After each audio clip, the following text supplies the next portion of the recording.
Hello guys, আসসালামু আলাইকুম। সকলে কেমন আছো? আশা করি সকলে আল্লাহর রহমতে অনেক বেশি ভালো আছো।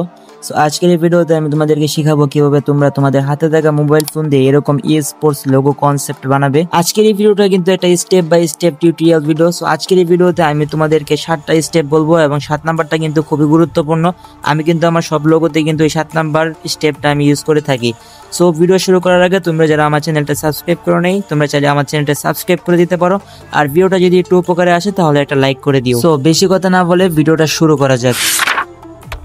সো একটা লোগো বানানোর জন্য তোমাদেরকে প্রথমেই বেস্ট এন্ড আনকমন একটা নাম চুজ করতে হবে। তারপর ওই নামের উপর বেস করে তোমাদেরকে লোগোটা বানাতে হবে। আর অবশ্যই কিন্তু নামটা আনকমন হতে হবে, না হলে কিন্তু পরবর্তীতে তোমরা সমস্যায় পড়তে পারো। এখন কথা হলো যে তোমরা নাম কিভাবে চুজ করবে। দেখো, তোমরা চাইলে কিন্তু তোমাদের আইডিয়া থেকেও নাম চুজ করতে পারো, আবার তোমরা চ্যাটজিপিটির ব্যবহার করতে পারো। কিন্তু চ্যাটজিপিটি কিন্তু অনেক সময় কপি নাম দিয়ে থাকে। সো তোমরা একটু বিবেচনা করে তোমাদের নামটা সিলেক্ট করবে, যেন পরবর্তীতে কোনো সমস্যা না হয়।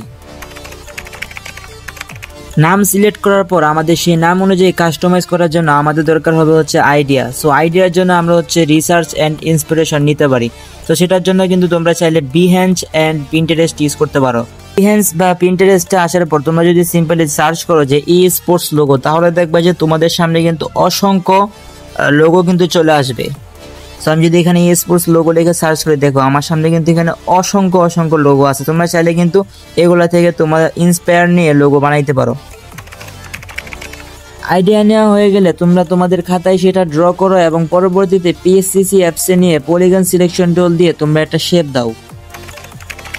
ধরো তোমরা তোমাদের লোগোটাকে আরেকটু অ্যাডভান্স করবে। সো সেটা করার জন্য তোমরা চাইলে বিভিন্ন অ্যানিমালস, অবজেক্ট, ফ্যান্টাসি এইগুলা থেকে কিন্তু তোমরা শেপ তৈরি করতে পারো। যেমন ধরো রেড হক্সের লোগো। রেড হক্সের লোগোর মধ্যে কিন্তু তারা একটা হক্সের কনসেপ্ট তৈরি করতে দেন হচ্ছে ওটার নিচে লিখে দিছে রেড হক্স। সো তোমরাও চাইলে কিন্তু তোমাদের টিমের নামের সাথে মিল রেখে এরকম কনসেপ্ট তৈরি করে এরকম লোগো তৈরি করতে পারো।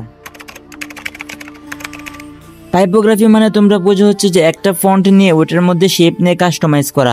বাট আমি তোমাদেরকে বলবো যে তোমরা একটা ফন্ট নিয়ে ওইটার মধ্যে কাস্টমাইজ না করে ওইটার উপর দিয়ে পলিগন সিলেকশন টুল দিয়ে তোমরা তোমাদের মন মতো করে কাস্টমাইজ করো, তাহলে তোমরা এর থেকে আরো ভালো রেজাল্ট পাবে। এখন হচ্ছে কালার প্লেট। দেখো, তুমি যত সুন্দর নাম আর যতই সুন্দর কনসেপ্ট তৈরি করো না কেন, তুমি যদি সঠিক কালার ব্যবহার না করতে পারো তাহলে কিন্তু তোমার লোগোটা কিন্তু বোরিং লাগবে। সো আমি কিন্তু আমার টেলিগ্রাম চ্যানেলের মধ্যে কিছু কালার দিয়ে রাখবো, তোমরা চাইলে কিন্তু ওইগুলো দেখে ইউজ করতে পারো। টেলিগ্রাম চ্যানেলের লিঙ্ক কিন্তু ডেসক্রিপশন বক্সে দেওয়া আছে। এখন চলে আসলাম হচ্ছে সর্বশেষ এবং সবথেকে গুরুত্বপূর্ণ স্টেপ, যেটা হচ্ছে মকআপস। মনে করো তুমি অনেক সুন্দর করে একটা লোগো বানাইছো অনেক সময় ধরে, দেন হচ্ছে তুমি সেটা ক্লায়েন্টকে দিছো এবং ক্লায়েন্ট সেটা রিজেক্ট করে দিয়েছে, তাহলে কি তোমার খারাপ লাগবে না? বাট তুমি যদি মকআপসের মাধ্যমে প্রেজেন্টেশন করে যদি তোমার লোগোটা যদি তোমার ক্লায়েন্টকে দাও, মকআপ মানে কি আমি তোমাদেরকে সেটা বুঝাইতেছি, বাট আমি হচ্ছে এই বিষয়টাকে ক্লিয়ার করে নিই। তুমি যদি মকআপসের মাধ্যমে যদি তোমার লোগোটা যদি তোমার ক্লায়েন্টকে যদি প্রেজেন্টেশন করে তুমি যদি সেটা দাও, তাহলে কিন্তু তোমার লোগোটা কিন্তু অ্যাপ্রুভ হওয়ার চান্স কিন্তু অনেক গুণ বেড়ে যাবে। সো আমি এখন হচ্ছে তোমাদেরকে দেখাই যে মকআপ কি। মকআপ হচ্ছে তুমি যে লোগোটা ক্রিয়েট করছো ওইটার পিএনজি নিয়ে বিভিন্ন শার্ট, দেন হচ্ছে বোতল, ফ্ল্যাগ, এগুলোর মধ্যে তোমার লোগোটা বসিয়ে প্রেজেন্টেশন করা। সো আমি আমার টিকটকের মধ্যে কিন্তু এরকম অনেক ভিডিও আছে, তোমরা দেখবা যে আমি লোগোটাকে প্রথমে হচ্ছে লোগোটা দিই, দেন হচ্ছে ফ্ল্যাগ, বোতল, তারপরে হচ্ছে টি শার্ট, এগুলোর মধ্যে কিন্তু এটা বসায় দেন হচ্ছে এটা প্রেজেন্টেশন করি।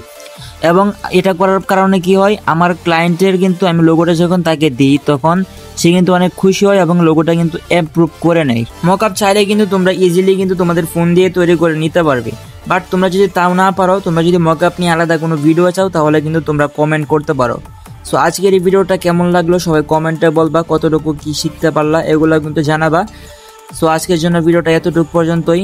সবাই ভালো থাকো, সুস্থ থাকো, আল্লাহ হাফেজ, দেখা হচ্ছে নেক্সট ভিডিওতে।